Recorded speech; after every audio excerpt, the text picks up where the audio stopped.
how we got connected. Thank you very much. Christopher Coes. One of the side aspects of Kane County's integrated planning program, being the first county in Illinois, is that people around the region and the area have begun to take some notice. So back in October 2013, a number of our staff, the Kane County Planning Cooperative from the different departments, were invited up to Madison, Wisconsin for a Healthy Communities Conference they were having there. And a number of us gave presentations about our work here for the region up in Madison. And we had the opportunity to hear Christopher Coes, who was the keynote speaker at that event. And not only was his message right on target with things that we've been working on here in Kane County, but he adds a couple different dimensions that we knew we wanted to get down here at some point and get in front of you folks. That being the aspect of someone's got to build it. So it's got to make financial sense.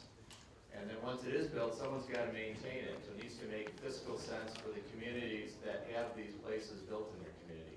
And he added that dimension. So with that, I'm going to get into the introduction.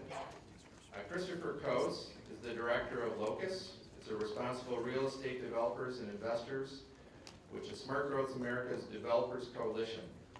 For the past 5 years, Christopher has led Locus national and regional efforts on a range of policy issues, including transportation, land use, real estate, housing, community and economic development that promote triple bottom line real estate development. Coes has extensive experience in providing technical assistance to local communities and real estate developers on TOD infrastructure financing, value capture strategies, deal making, and innovative community engagement. Under his leadership, Locus has developed numerous TOD and federal financing toolkits and has created programs such as Locus Link Up, designed to connect like-minded real estate developers with local communities with smart growth development projects. Sounds like something we'd like. Prior to joining Locus, Christopher served as a consultant for government affairs and campaigns at M&R Strategic Services. As a consultant, Christopher worked with various clients, including Transportation for America, a broad, diverse, and unprecedented coalition advocating for a national vision for a 21st century transportation system. For 3 years, Christopher served as Transportation for America's senior campaign advisor and deputy director. In addition to his work on transportation and real estate issues, Christopher brings over 10 years of experience in government relations, advocacy, and coalition building and program management. Christopher currently serves as an active member of Urban Land Institute and serves as treasurer and on the board of directors of the African American Real Estate Professionals of DC. Christopher received an MA/BA in government and politics from St. John's University, specializing in public administration. And all that for a young guy. So with that, please welcome Christopher Coes.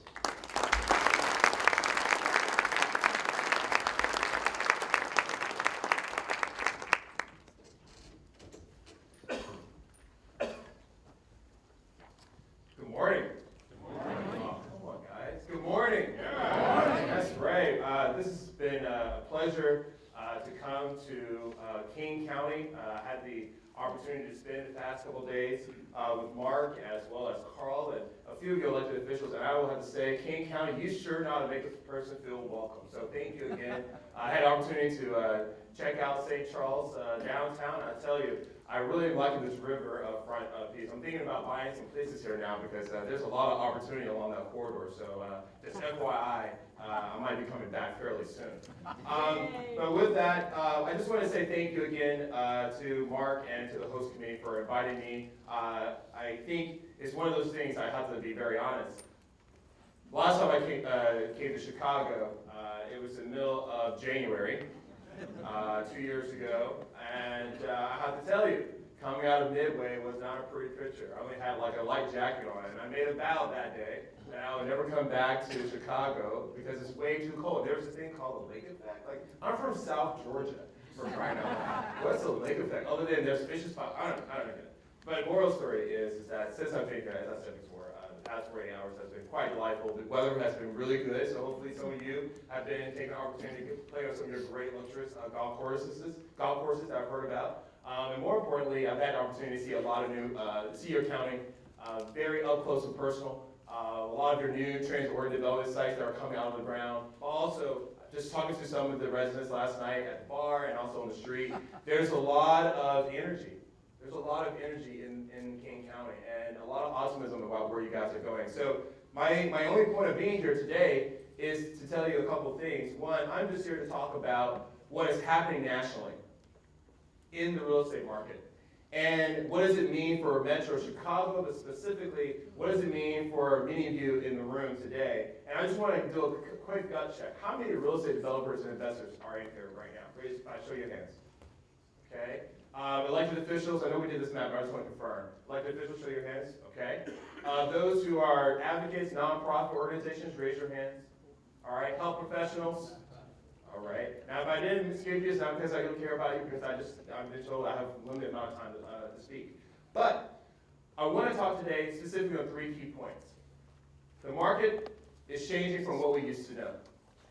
2, there's a way for places, whether you're Chicago downtown or Kane County, how you can benefit from this market. And lastly, there are reasons why we should go there, besides the fact that, from my perspective, we can make a buck.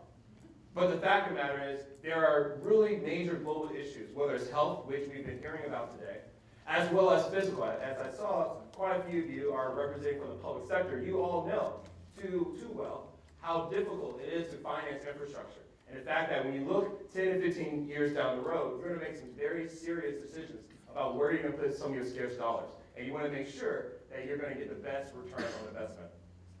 So with that, I just want to really kind of give you a highlight. My group, again, is a national coalition of real estate developers who advocate, build, finance great walkable urban places, whether it's main streets like what I've been experiencing here in St. Charles, or even in downtown Chicago, or if it's downtown Atlanta, DC, even small places like Meridian, Mississippi. We primarily focus on, as I said, on advocacy, but also deal making. So if you have some deals that you want to give some of my members, please come see me. And at the same time, we provide market research, some of which I will share today. This just gives you a snapshot of some of the companies, both large scale, medium sized, and even some of your smaller scale developers that we work with across the country. And again, I want to emphasize, I generally like to think that the developers that I represent, which are over 200 companies across the country, are the good guys. We're the white hats. We understand that, yes, profit is good. We also understand that we have to protect the planet. We believe in open space. We believe in addressing high green gas emissions. And we also care about people. The fact that you can't build places, and Locust is Latin for place. You can't build a place if you don't incorporate people. So with that, I think it's very obvious that many of you all know this simple statement. Transportation drives development. The way we build our built environment is the way we use which transportation systems we use shapes the way we build our built environment. For many years, we've used the highway system, which has created the drivable suburban development. And then many other times, we've used walkable base, where it's transit, whether it's bicycling, whether it's walking, the idea that you have multiple transportation options. So I would like to take you for one quick second to understand that there are 2 ways we build the built environment. Sometimes many of us talk about it in the sense of urban versus suburban. And that is all wrong. There's only 2 ways we build the built environment, and that is drivable suburban and walkable urban. Okay? Now, one of the things I want to give a character in context is that America is changing. When we first started off, we were, and as you know, we were a major agricultural economy. You had meat farmers, we talked about this today, but then we slowly transitioned into the industrial economy, which required individuals, in order to move goods and services, you had to get in a car, go to the office, then maybe send a courier who got in his car, went to another office to give information, then that person got in his car to go to the manufacturing shop to deliver the papers, to put the order in, who got in their car to deliver those goods. But the moral of the story is that was the way we built our economy, and it worked. Oh, and by the way, many people wanted to see the USA in their Chevrolet, right? Well, we recognize that for 2,000 years, up to World War II, we lived in walkable urban communities. After World War II, we began to move away from that. Here's some of the realities that we found in this. You may notice this in some of your neighborhoods. You may also notice this. This is crystallized as, the typical drop-and-soak urban development of walking, taking your dog out for a walk. Now, of course, the shift towards drop-and suburban, shapes many land usage decisions away from pedestrian-friendly development, from walkable urban development, and in many cases, as this slide crystallizes, common sense. In addition, we are witnessing the legacy impact today. We've heard about it from the previous panels, about how the way we've been building the built environment for the past 60 years has impacted our life, and particularly our health.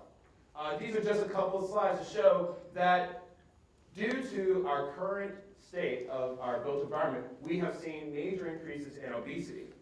We've also seen that states that have the lowest levels of walking and biking within their populations are seeing the highest levels of diabetes, high blood pressure. Just so you know, you can't see this because the font is too small, but Illinois actually fits right in the middle. Now, we should all know that because of these chronic diseases, we recognize that if we actually decrease the inactivity, the fact that people are driving everywhere from point A to point B, back to point A, if we actually got people out of their cars, at least by 25%, we could save at least 1.3 million people's lives. Now, that's a lot of bad news, right? About how we got here and what has been happening, what we're facing. But I have some good news to tell you guys. And that is the market has changed. And one of the primary reasons for that is, as I said before, America's economy has constantly changed. We went from the agricultural base to the industrial. Now we're moving to what is called the knowledge and experience economy, where now I can just sit here on my phone and send information out without ever getting to my car and doing business. So you have a situation where now the economy is saying, I want the option of driving.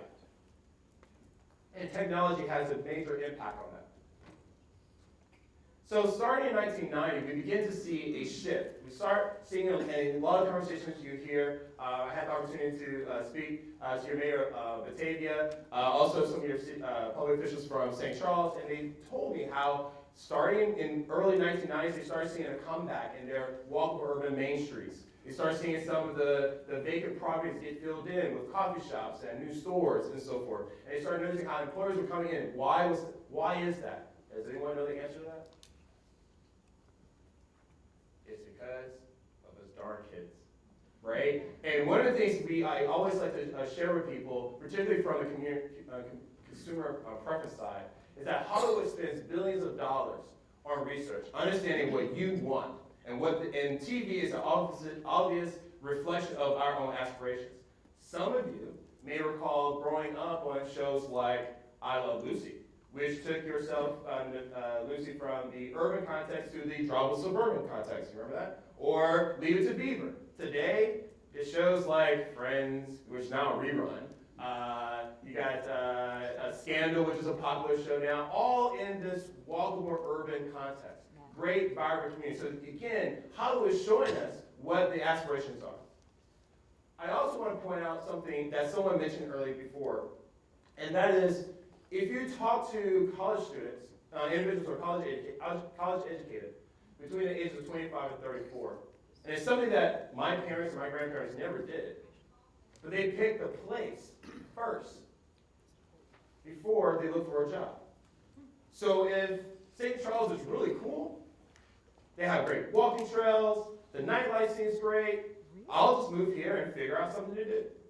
Versus, what was before is, I have a job, there's a factory opening up in Portland County, I'm moving there, I move my family, and that's where we live, and we'll figure it out once we get there.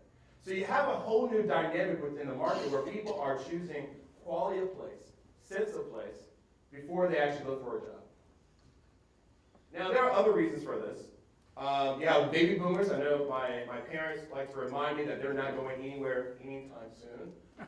But one of the biggest things that you have here, and it was mentioned earlier on another panel, is that you have the situation that the two largest demographics the millennial generations and the baby boomer, are actually now craving the same type of prototype. Walk urban, live, work, play, smaller units, and so forth. Another thing I want to keep in mind is the fact that over time, back in the 1950s, half of the households in this country had children. The other half, none. It is projected that in 20 years, only 14% of new households will have children. 86 will be without. This is the target market for walker urbanism. Those apartments, those condos, those lofts, those smaller units, not the 2,000, 3,000 square footage that we know so well, right, in this neighborhood. But the idea is that many families will not, many couples and single couples won't have kids. Of course, there's the other part, boredom. The fact that we in the real estate community have only been producing drivable suburban development, and you pick between one cul-de-sac versus another, right? So boredom gets in there. Of course, if you talk to some of your kids, they'll tell you, I'm getting the heck out of here, right? So one of the other things, and the last two things I'll mention, is the creative class. The idea that I can go to the corner here in St. Charles to Starbucks and run into 3 different people, some who may be hikers, others could be tech geeks, and we all can sit there in a room and actually have an interesting conversation where we can create an idea, create an app, or have a new event idea that we may want to do. The idea is that when people get together, this new creative class, they want to be associated near other people because that's where energy, ideas, and potentially profits will be made. And the last thing, what I cannot be remiss to mention, is the expense of maintaining cars. How many people, by show of hands, remember when gas prices was $1.15? Exactly. So you may now know, although we are enjoying a moment of respite for the fact that gas prices have decreased, but we all recognize that over the past 10 years, the cost of owning a car has become significant. Now, someone mentioned earlier today the fact that this could have been largely due to the fact that a lot of people are dealing with the recession. I would actually like to note that there's and I had a slide here, I took it out because of time. If you look at VNT and GDP, we all normally associate them together. If GDP is growing, VNT is growing as well. Actually, starting in 2002, long before the recession, those two lines actually decoupled. So as GDP began to grow, VNT actually decreased. And if you look into the numbers, starting in 2000, it actually went down 23% for individuals under the age of 30. So if you talk to your local DMV folks, they'll tell you kids are not coming in and getting driver's license at the same rate as their parents or their grandparents are. So the change has been long coming. And this has to do with the fact that expensive cars and people wanted the ability to walk and bike and use multiple transportation options. So with that, I want to talk a little bit about the economics of walkable urban places. Now, that's what walk-ups stand for, walk-ups, walkable urban places. We actually had a thing called, the other acronym was WHOOPS, and we realized that from a branding standpoint, that may not work for a conversation. But one of the things I want to bring up here, though, is there's something that we should all recognize. As we begin to think about how we can build these great walkable urban places in our towns, you have to recognize that it is very hard to do. But building drivable suburban development, it's quite easy. I mean, I use the analogy here, is that people got really good building strip malls, regional malls, single-family home cul-de-sacs, just as good as someone can drive a NASCAR, go at 175 miles an hour, and only turn left. All right? That's how we have it financed. Wall Street knows how to do it. They know how to securitize it. We can get financing very, very easy. However, when it comes to building great infill, Main Street, walkable urban places, it's more like flying a jet fighter. And going about 600 miles an hour, going left, going right, up, down, while getting shot at, right? By the neighbors, by the economy, you name it, right? The issue here is that it has a new level of complexity, right? Imagine trying to bring in a TOD project at the height of the recent recession, right? As you begin to think about how your current land use strategy, you have to understand that the strategy itself has to reflect the fact that it is really, really hard to do quality walkable urban places. And also, by the way, you need to make sure you got the right developers doing great quality walkable urban places. Because if you get one of those NASCAR drivers building it, you're not going to have a great place. So it's very important for you to understand, to assure that the development community that you're working with, and this is to the elected officials, that you're dealing with a development, a community, or industry in your neighborhood that are more like the jet fighters and less like the NASCAR drivers, okay? Now, I say that all to say is that walkable urban place is a lot different from drivable suburban, and it's in our research. The day you introduce a new regional mall into the region from the old one, we've all noticed is that the old regional mall actually goes down in price, reduces price premiums, shops leave, and it goes out to the next block. But in a walkable urban place, the moment you add a Starbucks next to the Hotel Baker, right next to the movie theater, you notice that price of land value started going up because the quality of place is getting better. And that's what we call the spiral of value creation. Now with that, we recognize, we had this conversation yesterday during dinner, you have to be very cognizant that as that value is going up, while people are making money on price premiums, on rents and so forth with their tenants, there is an issue of affordability. The fact that over time, as value is created, and as the place gets better and it's cooler, you have the issue for those who are still living there, how can they still access it? And one of the things I always tell people and talk to communities, you have to have your affordable housing and commercial space strategy on the front end. The day that you've decided that you're going to put transportation infrastructure in place, that is when you need to have your policy in place or how you're going to manage the affordability of the neighborhood. The day, if you wait, whether 2, 5, or 10 years later, you're too late. Now, one of the things I want to also highlight is why we should continue to, why a lot of communities are moving towards the more walkable urban community infill strategy. It's very simple. It's a household income. We are a consumer-based economy. And if you look at the average household, people spend about half of their disposable income on housing and transportation. If you're living in the farthest, most western part of this county, you're probably the individual in the middle, where you're spending close to 60% of your income, if not 70% of your income, on housing and transportation. But if you're living right here in downtown St. Charles or in Aurora, you may find yourself only spending 9% on transportation. It's that delta, that 40% delta that you're saving by reducing, whether it's taking a car out of your household spending, that can go to that new coffee shop, that can go to that new movie theater, that actually can buy the fresh fruits from the farmer. And that's the issue that you have to deal with. One of the biggest things that we learned from this economic recession is that the communities that were hardest hit, those in the middle, the families did not have the discretionary income to survive. Individuals who are living in walkable urban places had the ability to actually absorb some of the fact that, I may not have a job, I have a lot of savings, or if I had a car, I can get rid of my car, and I have savings. So that's one of the things that you think about as you begin to process how you're going to move your communities. How can you get more of your population in the far left corner versus the right? Now, the impact of walkable urban development on city budgets. Now, as I saw before, there are a lot of hands, and I think this would be something of interest.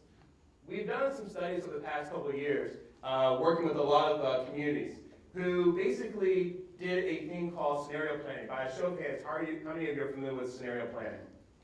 Okay? For those who don't know, it's a concept in the planning world where instead of using your past 30 years, assuming that the world is going to be the same for the next 30 years, you actually, and of course your comprehensive plan, you create different segments. You say, what if the next 30 years the market is going to be for single family housing? What if it's actually not half and half? What if it is totally walkable urban? And what are the impacts on our infrastructure investment? How much do we need to spend if we do only drive suburban development, pro-growth, or if we do a lot of infill? And each of this slide, you cannot see, but in each of these cases, communities that did the scenario planning found that the infrastructure it would cost to do the walkable urban development versus the drivable suburban development was actually in half. So what you realize is that when you're building that road out to the middle of nowhere, to that farmland, that has a cost. And you have to ask yourself a simple question. who's paying the full extent of that cost and the long-term cost, and especially when that road needs maintenance. So one of the things I just kind of go and put into your minds is as you begin to think about where you're putting your future investment dollars, are you getting the best return on your investment? Now, this is just an example of one city that actually did this in terms of, I know there's a conversation right now around the BRT here in King County, and this gives you an example of how Cincinnati approached this.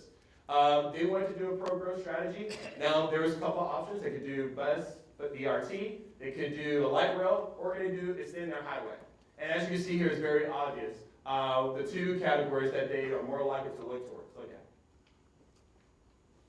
Now, what I want to spend the remainder of my time on is discussing where the between the top 30 metros and what it means for you.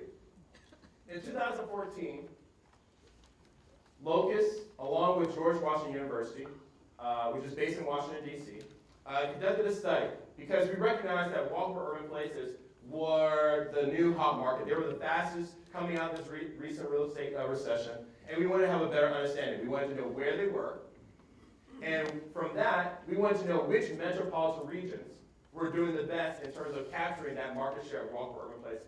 We know people want them. The question is, which regions were actually going to absorb most of that growth? And this is what we found out.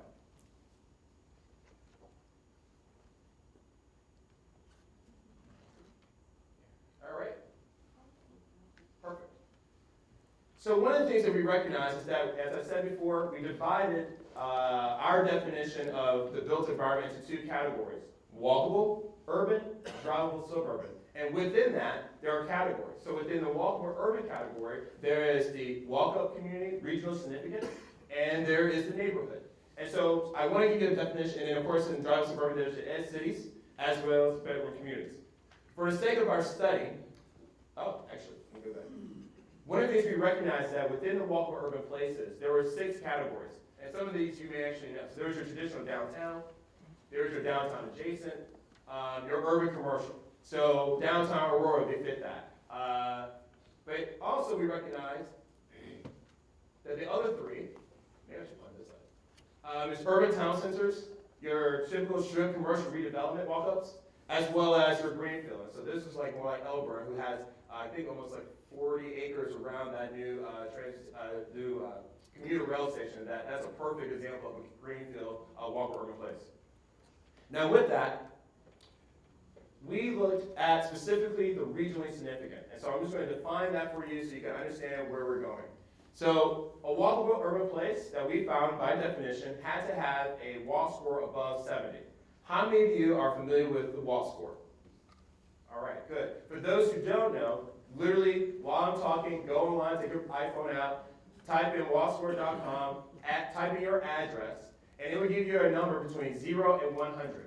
0 meaning you have to drive absolutely everywhere, and 100 means every minute you could possibly want is literally in walking distance. What we found is that most of the regionally significant walkable urban places had on average a walk score above 70. What we also learned is that from an office retail perspective, a regionally significant walkable urban place, again, we're not talking about the neighborhoods, which a lot of the communities here may have, but they had at least 1.4 million square feet in office, or at least over 300 square feet in retail. Now, what did we learn?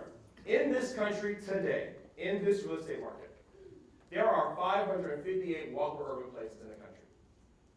What we also found is that in those walkable urban places, we were able to classify them. There are some that are high performing, like the DCs of the world, like the Manhattan, certain parts of Seattle, certain parts of LA, and there are your lows. The top 6 most ranked metropolitan areas that have the most walkable urban places in the country, who are grabbing the most of the market share: DC, New York, Chicago, which includes this area, ranked number 5. So that means right now the market is saying that Metro Chicago is the top 5 place where walkable urbanism is happening. And you see it already. You're seeing the price premiums. I think, and one of the things we recognize is that across the board, places that are walkable have the region significant places. At the top, we're seeing at least 74% price premiums compared to their drivable suburban counterparts. So if you're going to put a coffee shop here in St. Charles, you're more likely to see 30 to 40% in price range in terms of what you can charge compared to someone further out, further west. Now, here's the other thing. This is not about downtown Chicago. This is about the urbanization of suburbs, okay? Even in Washington, D.C., when we looked at the numbers, only 49% of the walkable urban places were actually in downtown D.C. 52% of it was actually in the surrounding suburban areas. And it was not all, and even in D.C., 20% of those places were not even transit served. So this is all about proper context, walkability, and structure. Now, we also looked at the future rankings. So we saw what was happening today, but then we looked into the numbers and said, what is going to happen in the next 10 years? Which communities are going to get the growth, everything you've heard today, those millennials who want walkability, all the baby boomers who want walkability, companies that want to retain talent, who want to be located near these places. We wanted to know which metropolitan areas are going to be best suited to grab that market. You should see it here. Boston goes up. But places like Detroit, Denver, who were not even in the top 5, went up into the top 10. Chicago, Metro Chicago area went down 15. Now you're all wondering, why? Why are places like LA, Detroit, Atlanta, of all places, that are poster child of fraud? I'm from Georgia, and I have no love for Atlanta, to tell you that. I'm from South Georgia, and everything north of Macon is basically the north for us. But why did Chicago go down 10 places? Well, here's a snapshot. 80% of your current walkable urban places are all in the central city. Less than 20% of it is actually in your suburban context. If you look at the suburban areas, the only one that I could find that's in Kane County, and you see it right there. The issue is, these are your competitors. How are you going to position yourself to get greater market share, particularly in this metropolitan area? One of the things I also recognize is that there are over 388 local jurisdictions outside of Chicago. And what I found very interesting is there's not really much coordination, but I think what I found for the past couple of days working with you guys and talking to some of your local officials, that is changing. And that there is conversation that even here in Kane County, you guys are taking the lead role in actually doing a massive comprehensive plan that actually could address this very point. Now, as I said before, what we're noticing in a lot of the walkable urban places is the fact that they are performing well on an economic standpoint. But unfortunately, their social equity issues are rising. And I just point that out in the sense of, as you begin to think about how to create more walkable urban places, how do you ensure that social equity is part of your understanding, your planning, and so forth? Now, this is my favorite part. Because as I said before, this is the market. I told you who's driving the market. I have told you now where you sit on the national level in terms of your current and where your future is. The question I'm really putting down to you now is, how can you attract this and bring it to Kane County? And the first thing I would say is, I give you a round of applause, because your comprehensive land use strategy is the first major step. Okay, so you can give yourself a round of applause for that right now. Go ahead. But I'll tell you from experience, there are a lot of communities across this country that have not gotten as far as you have with your comprehensive strategy. And more specifically, what I'll say now is what makes Kane County a lot different from a lot of other communities I've been dealing with is the fact that you have all of the assets.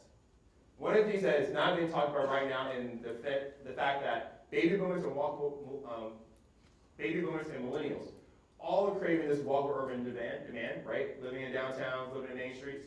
But there's slowly this increasingly demand for the ability to enjoy the outdoors. And the fact that you have open space and farmland and that as a key priority of maintaining is one of the things that you should be leveraging for your future economic growth. So with that, I go on to offer a couple items. How do you attract your residents? Well, here are some examples. We did a survey of about 43,000 people, Gallup did, in about 26 communities, and these are some of the things that they said. They want places that have social offerings, entertainment, places to meet. How welcoming it is. Are the people nice? Or at the very least, is aesthetically beautiful? You know, rivers. Is there a riverfront? Are there things for me to nice look at? Are there art pieces? I want to show this next slide for my elected officials out there to show that it doesn't take billions of dollars to get the economic return and the investment that we're talking about. This is an example of a small town in California called Leidy, less than about 60,000 people, invested about $4.5 million in pedestrian-friendly infrastructure, so the sidewalks, bicycle lanes, and so forth. And from that, over a 10-year period, they saw their sales tax increase go by 30%. They saw their vacancy rates go down by 15% in that same time frame. So again, what I'm trying to illustrate here is it can be done on the largest scale that you see in LA, who are investing billions of dollars in their light rail system, but it also can be done on a smaller scale as well. Now, one of the things that I want to emphasize is that when I'm from the development side, this is what we like to see when we come into a community. Have they determined where the walkable urban place is going to be? Where are the transit stations?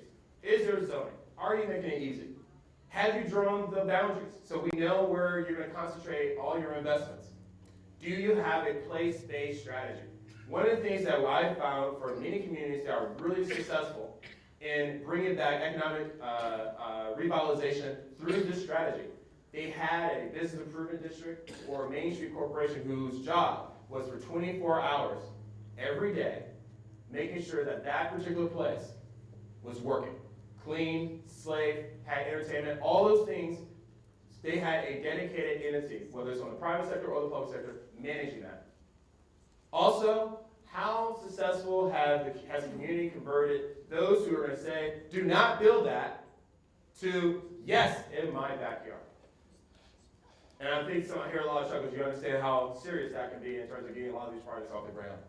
And also, does this require a catalytic development project? What type of resources are there? Can I joint develop with someone? And last but not least, infrastructure, I said before. And is this a private or public initiative? I've had the opportunity to meet your mayor from Batavia, who has been serving over 30 years, correct? Strong leader model. Also, the question is the local chamber behind it? Is the business community built? You have to have a long-standing commitment to this. As I said before, building great urban places takes time.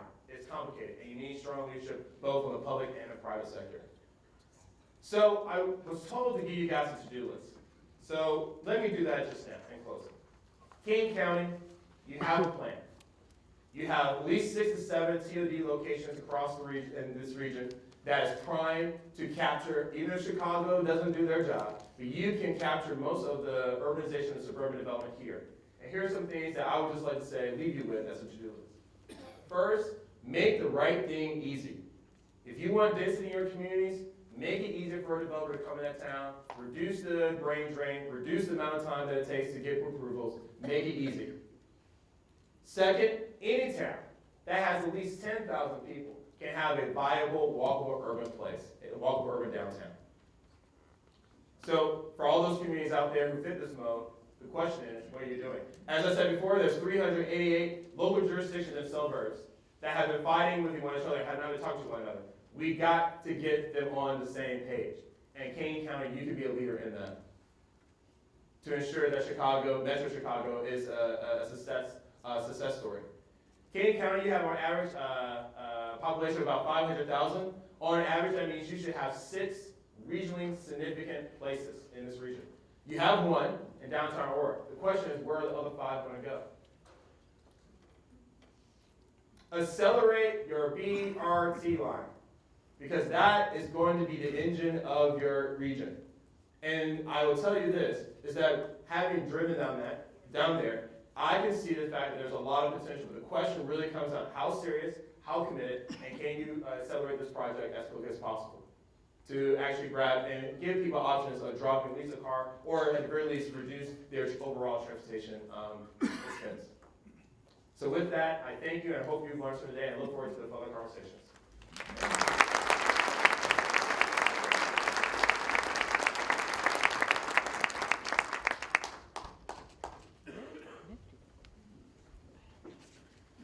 All right, well, thank you, Christopher, for those provocative comments. Hopefully, they provoked you to write down a question on your question cards.